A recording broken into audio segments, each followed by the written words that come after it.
또한 우리가 하나님께서 우리 말에 권세를 주셨습니다. 우리가 입으로 선포할 때 우리 삶 가운데 정말로 좋은 일이 일어난다는 것입니다.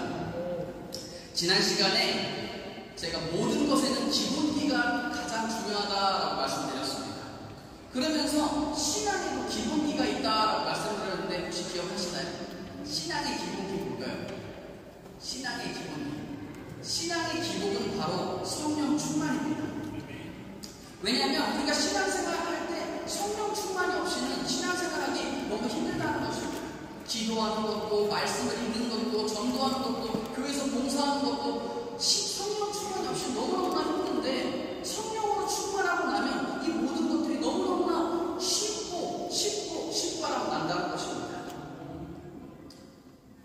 그래서 제가 뭐라고 말씀드렸냐, 성령 충만 받기 위해서 우리가 죄를 철저히 회개해야 한다고 말씀드리고, 둘째로는 뜨겁게 기도해야 하고 성령을 간절히 사모해야 한다고 말씀드렸습니다.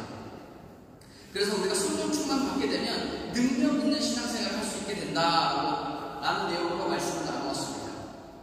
이번 주에는 신앙의 기초 2탄, 성령 충만은 구체적으로 무엇이고 성령 충만을 받으면 어떤 일이 일어나는지에 대해서 함께 은혜 나누도록 하겠습니다. 많은 분들이 성령 충만, 우리 순복음 제일 중요한 게 성령 충만이잖아요. 그죠? 순복음 뭐 한 2, 3년 이상 다니시는 분은 뭐 다 아시겠죠? 순복음 하면 성령 충만입니다. 성령 충만인데 성령 충만이 뭐냐라고 물어보면 모르시는 분들 많아요. 교회에서 보신 게 있어가지고 이렇게 손을 떨고 막 몸을 떨면 그게 또 성령 충만 아니냐라고 보시는 분도 있고, 또 어떤 분은 무슨 이게 성령 충만이 무슨 초능력처럼 생각해요. 초능력. 그래서 무슨 장품 쏘는 것처럼 이렇게 이해하시는데 그런 게 성령 충만이 아닙니다. 성령 충만은 어떤 우리의 상태를 이야기합니다. 우리의 스테러스, 영어로 스테러스. 다른 말은 우리의 being, 우리의 생활 방식을, 존재 방식을 이야기한다고 할 수 있습니다. 그래서 성령 충만은 성령님이 우리의 생각과 말과 행동을 주도하시는 상태다라고 할 수 있다는 것입니다. 그리고 우리의 마음과 생각이 하나님의 말씀으로 가득 차서 그 말씀대로 살아가는 삶의 방식, 이걸 바로 성령 충만이라고 한다는 것입니다. 그래서 우리의 삶이 예수님처럼 되는 것, 이것이 바로 성령 충만인 것입니다. 성령 충만이 무슨 초능력이나 무슨 장품 뭐 이런 게 아닙니다. 무슨 이런 파워가 아니라는 것입니다. 아쉽죠? 그러면 성령 충만하면 어떤 일이 일어날까 함께 나눠보도록 하겠습니다. 성령 충만은 크게 두 가지로 나타납니다. 첫 번째는 성령의 은사 또는 성령의 역사라고 합니다. 다른 하나는 성령의 내주하심 또는 성령의 열매라고 이야기합니다. 그래서 첫 번째로 성령의 은사입니다. 같이 따라하겠습니다. 성령의 은사, 성령의 역사. 이게 같은 말입니다. 성경에 보면 성령의 은사라고도 하고 성령의 역사, 하나님의 역사하심 이렇게 나오는데 이게 같은 말입니다. 순복음에서는 성령을 받은 가장 두드러진 증거로 방언을 강조합니다. 방언을 강조하는데, 그러나 성령의 은사는 그 외에 다양한 것들이 있습니다. 고린도전서 12장 4절에서 11절을 보면 다음과 같이 기록합니다. 은사는 여러 가지나 성령은 같고 직분은 여러 가지나 주는 같으며 또 사역은 여러 가지나 모든 것을 모든 사람 가운데서 이루시는 하나님 같으니 각 사람에게 성령을 나타내시면 유익하게 하려 하십니다. 어떤 사람에게는 성령으로 말미암아 지혜의 말씀을, 어떤 사람에게는 같은 성령을 따라 지식의 말씀을, 다른 사람에게는 같은 성령으로 믿음을, 어떤 사람에게는 한 성령으로 병 고치는 은사를, 어떤 사람에게는 능력 행함을, 어떤 사람에게는 예언함을, 어떤 사람에게는 영들 분별함을, 다른 사람에게는 각종 방언 말함을, 어떤 사람에게는 방언들 통역함을 주시나니 이 모든 일은 같은 한 성령이 행하사 그의 뜻대로 각 사람에게 나누어 주시는 것이다 라고 기록합니다.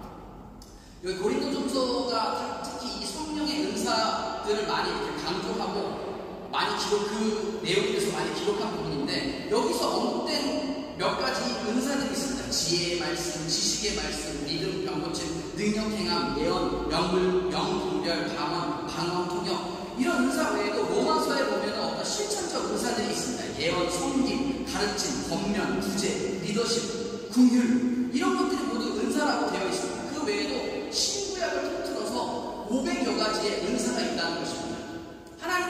은사 이런 걸 다 통틀어 500여 가지가 있다는 것입니다.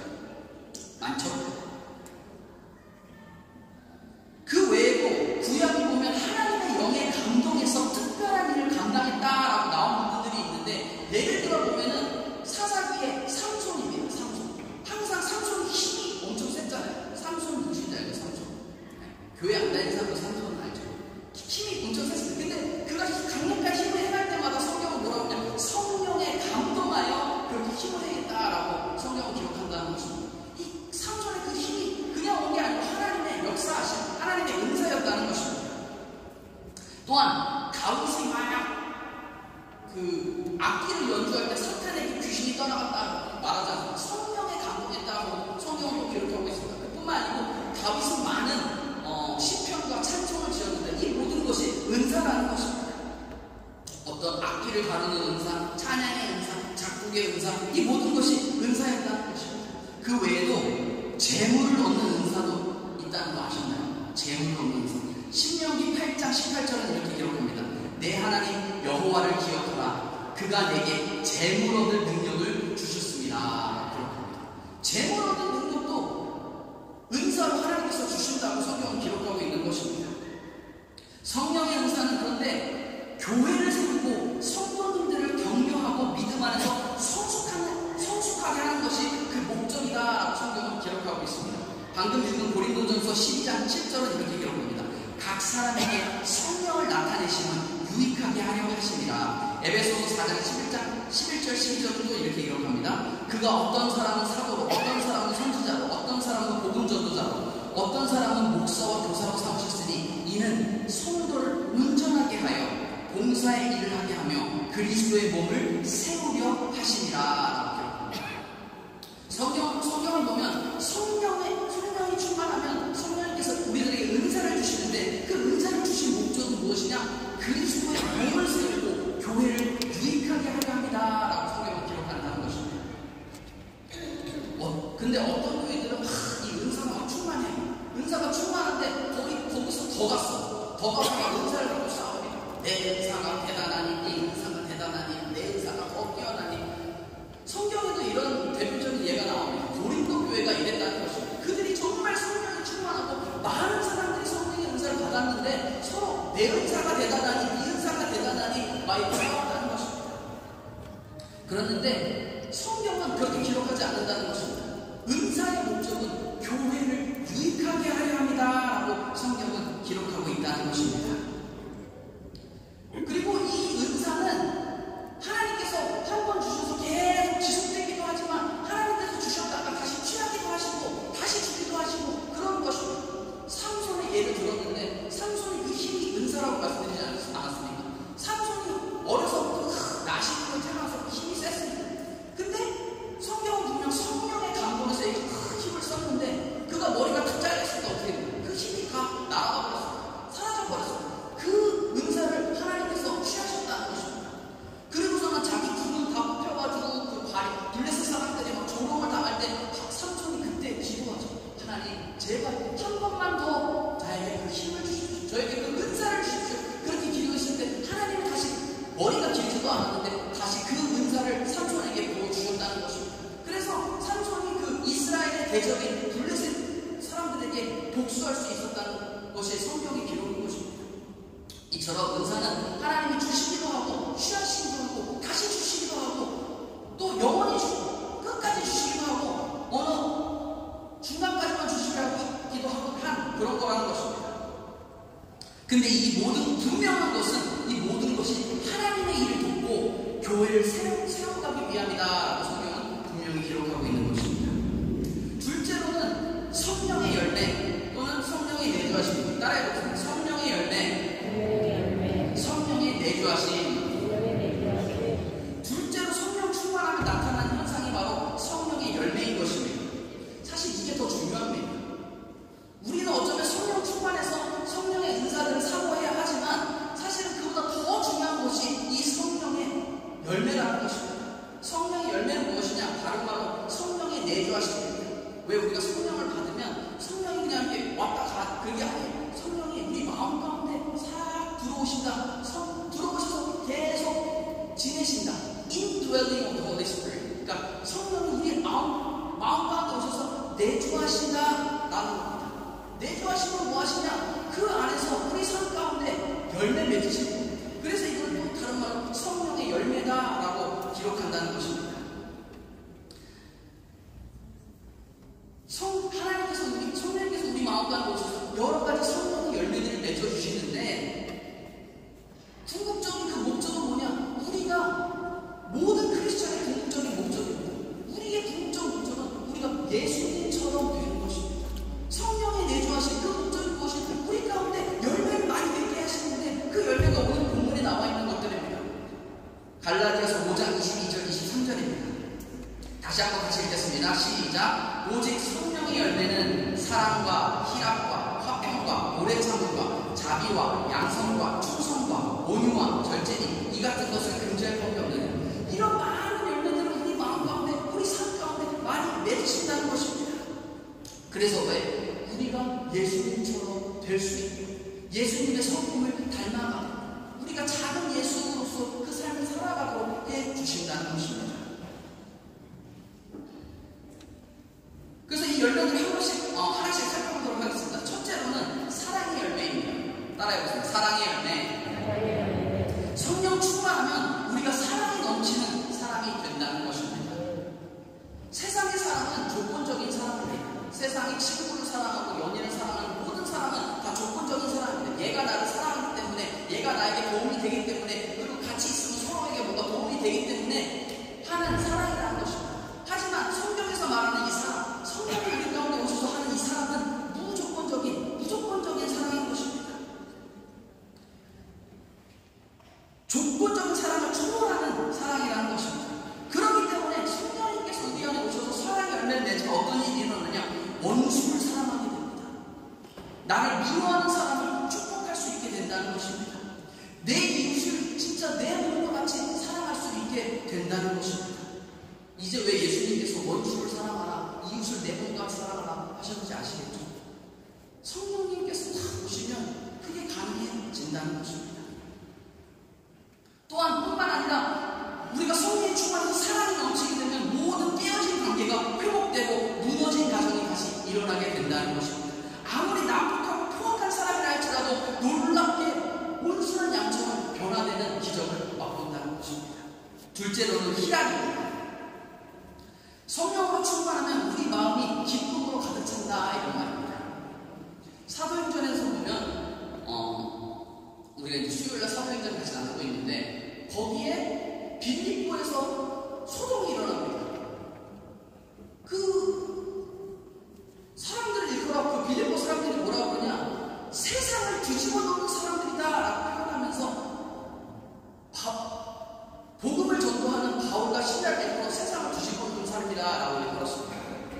그런데 이들이 그곳에서 귀신 들린 여종이 한 명 있었습니다. 귀신 들린 여종을 수혜로 귀신을 쫓아버렸어요. 쫓아버리니까 이 여자가 귀신이 나간 거예요. 근데 이 여자는 그 귀신으로 점을 보는 사람이었어요. 그러니까 이 여종의 주인이 돈벌이가 없어진 거예요. 그래서 이 바울과 신라를 고발해버립니다. 그래서 그것 때문에 억울하게 바울과 신라가 막 채찍에 맞고 감옥에, 차디찬 감옥에 갇히게 되버립니다.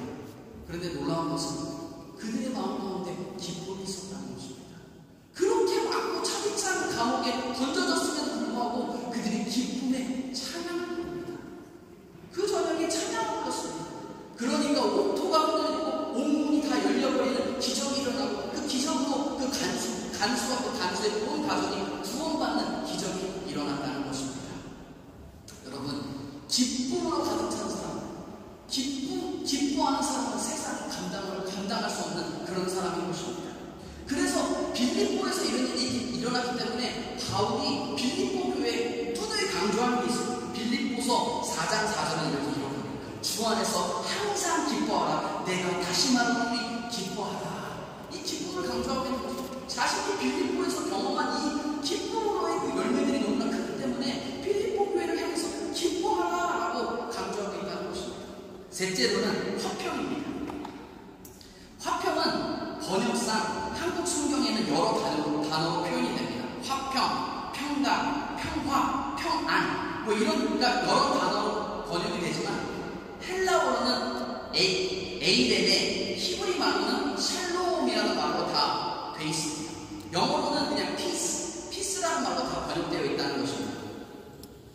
어쨌든 성령에 충만한 사람은 마음에 평강이 넘치는 사람입니다. 뿐만 아니라 모든 그 분위기를 화평케 만드는 그런 사람이라는 것입니다. 영어로는 피스메이커라고 하죠. 피스메이커. 화평케 하는 사람이라는 것입니다. 왜 그런 사람들이 있죠? 어떤 사람이 어디에 가든지 이 사람은 분쟁을 일으켜요. 어디에 가든지 이 사람하고 싸워. 그냥 맨날 싸워요. 여기서 싸워. 다 싸워요. 근데 반대로 이 사람은 어디 가든지 다 화목해 하는 그런 은사들이 화목해 하는 그런 능력이 있어요. 어딜 가든지 아무리 다툼과 싸움이 일어도 화평케 합니다. 분위기를 화평케 하고 화목케 만든다는 것입니다. 성령에 충만한 사람들이 이렇게 화목케 하는 능력이 있다는 것입니다. 근데 여러분 그거 아십니까? 세상은 이런 화평케 하는 사람을 주목합니다. 그리고 그렇게 화평케 하는 사람을 세상을 일컬어서 리더라고 부른다는 것입니다. 분쟁을 화평케 해서 사람의 마음을 모으는 사람, 이런 사람을 세상은 리더라고 한다는 것입니다. 여기에 영적인 비밀이 숨겨져 있습니다. 사랑이 넘치는 사람, 항상 긍정적이고 희망이 넘치는 사람, 어딜 가든지 분위기를 화평케 하는 사람, 그런 사람은 어떠냐? 그런 사람은 결국 사랑을 얻는다는 것입니다. 사랑을 얻는 사람입니다. 누가 그러겠습니까? 누가 항상 어둡고 막 슬프고 그냥 부정적이고 항상 어디 가든지 싸움하고 그런 사람이랑 누가 친해지고 싶겠습니까? 세상의 모든 크리스천뿐만이 아니고 세상에 있는 모든 사람들은 사랑이 넘치고 긍정적이고 밝고 그 다음에 화평케 하는 그런 사람을 다 좋아한다는 것입니다. 그런 사람은 어딜 가든지 사람의 마음을 얻는다는 것입니다. 여러분 야베스의 기도라고 들어보셨습니까? 야베스의 기도. 역대상 4장 10절에는 이렇게 기록합니다. 야베스가 이스라엘 하나님께 아뢰어 이르되 주께서 내게 복을 주시려거든 나의 지경을 넓히시고 주의 손으로 나를 도우사 나를 환난을 벗어나 내게 근심이 없게 하옵소서 하였더니 하나님이 그가 구하는 것을 허락하셨더라 기억합니다. 야베스의 기도를 보면 한 가지 부분이 있습니다. 하나님께 자신을 축복해달라고 기도하면서 뭐라고 하냐? 자신의 지경을 넓혀달라고 기도합니다. 근데 이게 한글 성경에서는 지경을 넓혀달라고 그래가지고 한국 사람들이 보통 어떻게 생각하냐? 자기 부동산, 자기 땅을 넓혀달라 이렇게 오래 해가지고 주님 저희 지경을 넓혀줘 이렇게 많이 기도합니다. 근데 사실은 이 뜻은 지경을 넓혀달라는 뜻은 결론적으로 말하면 무슨 말이냐? 나의 영향력을 넓혀달라라는 말입니다. 지경을 넓혀달라, 영향력을 넓혀달라 이런 말입니다. 근데 여러분 성령에 충만한 사람, 사랑이 넘치는 사람, 화평케 하는 사람, 항상 기뻐하는 긍정적인 그 사람을 사람들이 좋아한다는 것입니다. 사람들의 마음을 얻게 된다는 것입니다. 결국 무슨 말입니까? 이 사람이 성령 충만한 이 사람이 결국 그 사람의 영향력이 넓어지는 것입니다. 기회의 지경이 넓어지는 것입니다. 이걸 야베스는 기도하고 있는 것입니다. 주님 저의 기회의 지경이 넓어지게 하여 주시옵소서. 하나님 응답하신다는 것입니다. 어떻게? 우리에게 성령의 충만함을 허락하셔서 우리가 사랑이 넘치게 하시고 기쁨이 넘치게 하시고 항상 화평케 하는 사람으로 만들어주셔서 우리가 사람들의 마음을 얻고 영향력이 넓어지게 해 주신다는 것입니다. 그래서 우리를 세상의 리더로 세우고자 하신다는 것입니다. 성령의 충만함으로 지경이 넓어지는 저와 여러분 되시기를 주님의 이름으로 축원드립니다. 넷째로는 오래 참음입니다. 성령 충만하면 인내할 수 있습니다. 저도 참 이 부분이 힘듭니다. 저도 막 급해서 그냥 막 밥도 엄청 빨리 먹고 그냥 뭐 엘리베이터 타면 그냥 뭐 다친 것처럼 그냥 뭐 엘리베이터 다칠 때가 계속 봅니다. 그리고 이게 저기 자판기 아시죠? 커피 자판기. 그걸 못 기다리니까 그래서 아유 다 됐나 물어봅니다. 여러분 이렇게 꺼내다가 잘못 빨리 꺼내서 그런 거 들었습니다. 아이고 이게 힘듭니다. 우리가 다 이렇게 인내하고 오래 참는 게 힘든다는 것입니다. 그런데 여러분 성령으로 충만해서 우리가 오래 참게 되면 어떤 일이 일어나냐? 하나님의 때를 기다릴 수 있다는 것입니다. 우리가 제일 어려운 게 무엇이냐? 기도할 때 또 이게 기도하다가 뭔가 삶의 변화가 없어요. 아무것도 일어나지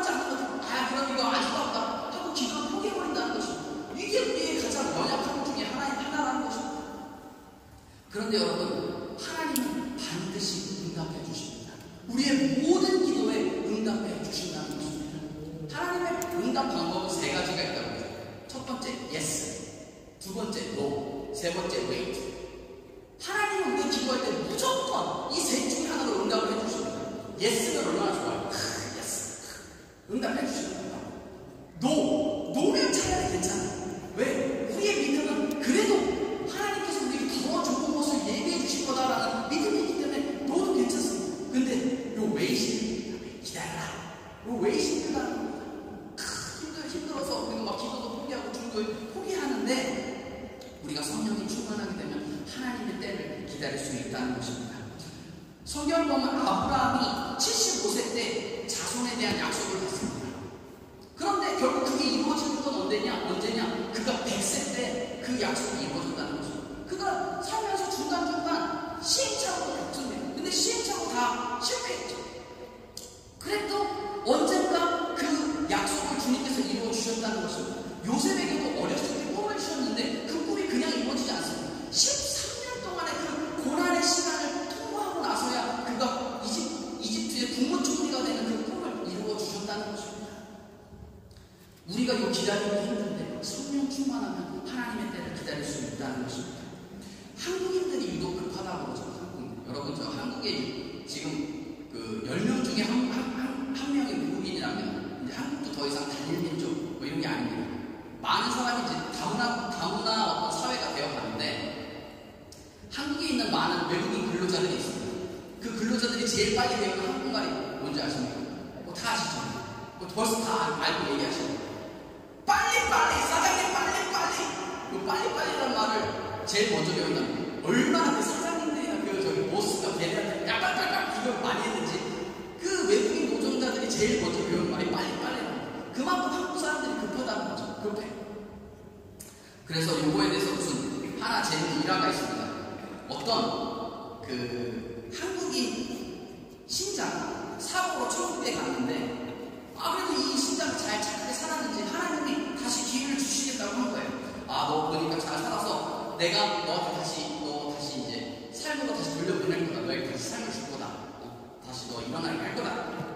그러면서 내가 보니까 너 살면서 인내심이 좀 부족했으니까 내가 너 대신에 이제 요번에 살 때는 인내심을 줄게. 딱 그랬습니다. 그러니까 이 사람 딱 듣는 사람이 뭐라고 하는지 아십니까? 하나님 고맙습니다. 감사합니다. 그래서 뭐라고 하냐? 하나님 근데 지금 주시면 안 돼요? 지금 주세요. 그랬거든요. 하나님이 주신다는 것도 마음이 급해서 기다렸다는 겁니다. 이게 우리의 모습입니다. 이게 단편적으로 그냥 어떤 조크라고 할 수 있는데 우리가 기도하면 하나님을 기다릴 수 있어야 되고 우리가 성령 충만할 때 하나님의 때를 기다릴 수 있다는 것입니다. 다섯째로는 자비입니다.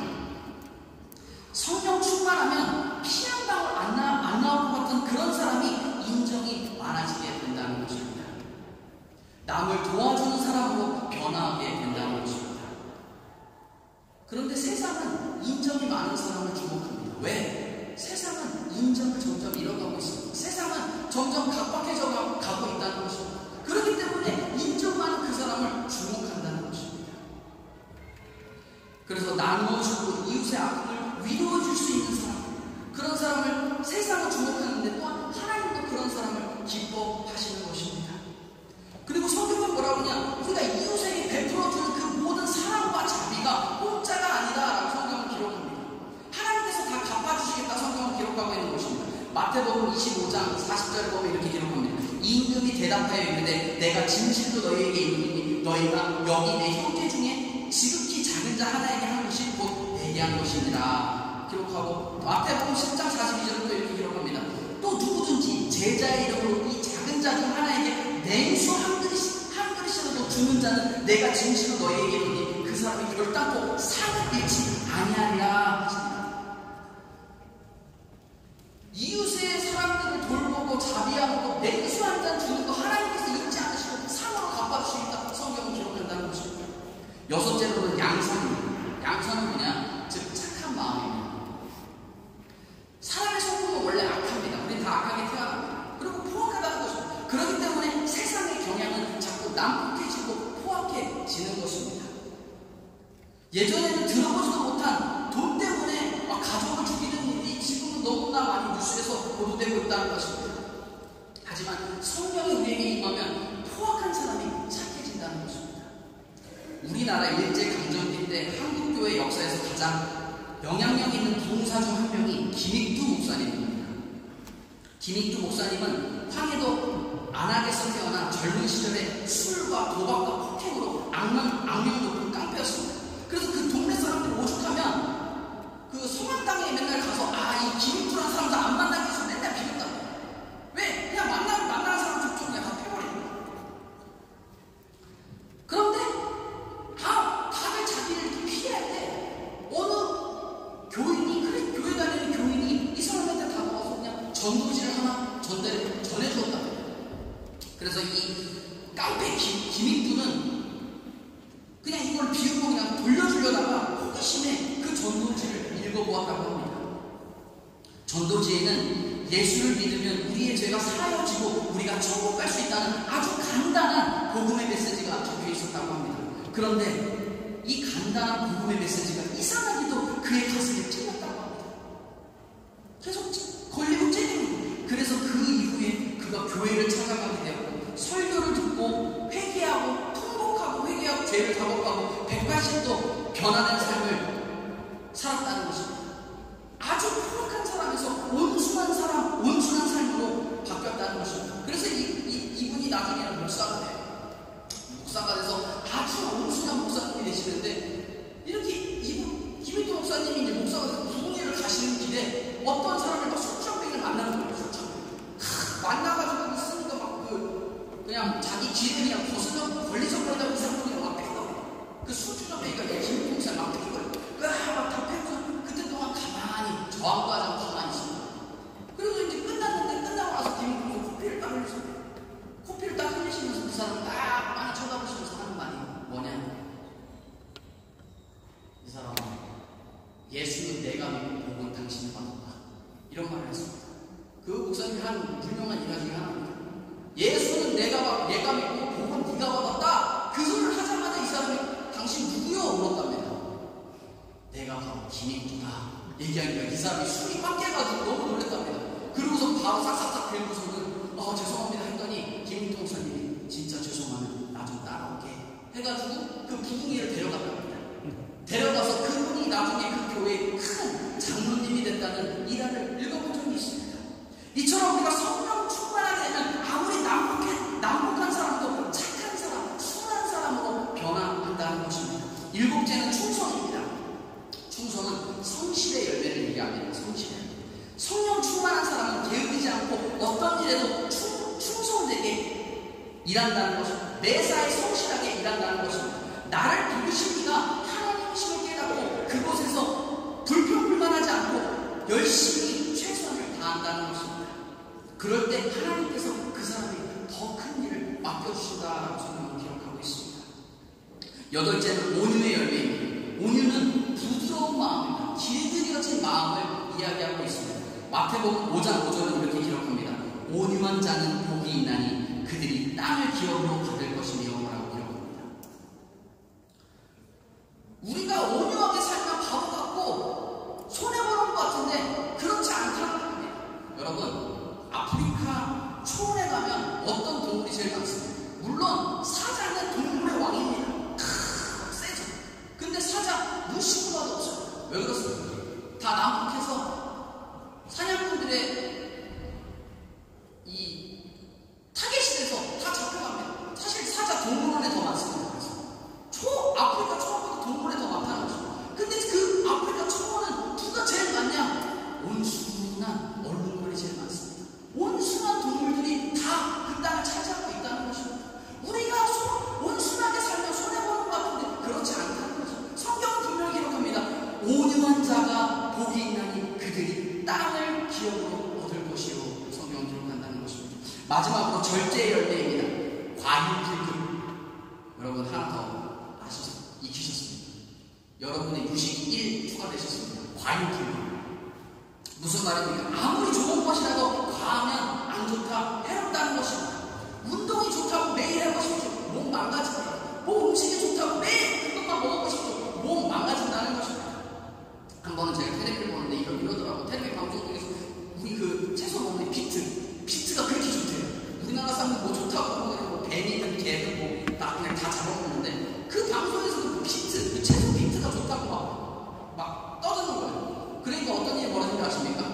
그 한 달 동안 모든 마트와 채소 가게 비트가 돈이 났답니다. 한국 사람입니다. 한국 사람 뭐 좋다 그냥 회전대 그것만 먹는다. 하지만 과하면 부족함만 못하다라는 것입니다. 세상의 모든 것이 마찬가지입니다. 아무리 좋은 것도 과하면 부족함만 못한 것이고, 그렇기 때문에 중독이 위험한 것이고, 술 중독, 담배, 도박 이런 모든 중독이 위험한데, 이것을 끊을 방법 하나, 절제 영신 성령으로 충만하면 그 모든 중독들을 끊을 수 있게 된다는 것입니다. 성령의 충만함으로 승리하는 인생, 영향력 있는 인생 사시는 저와 여러분 되시기를 주님의 이름으로 축원드립니다.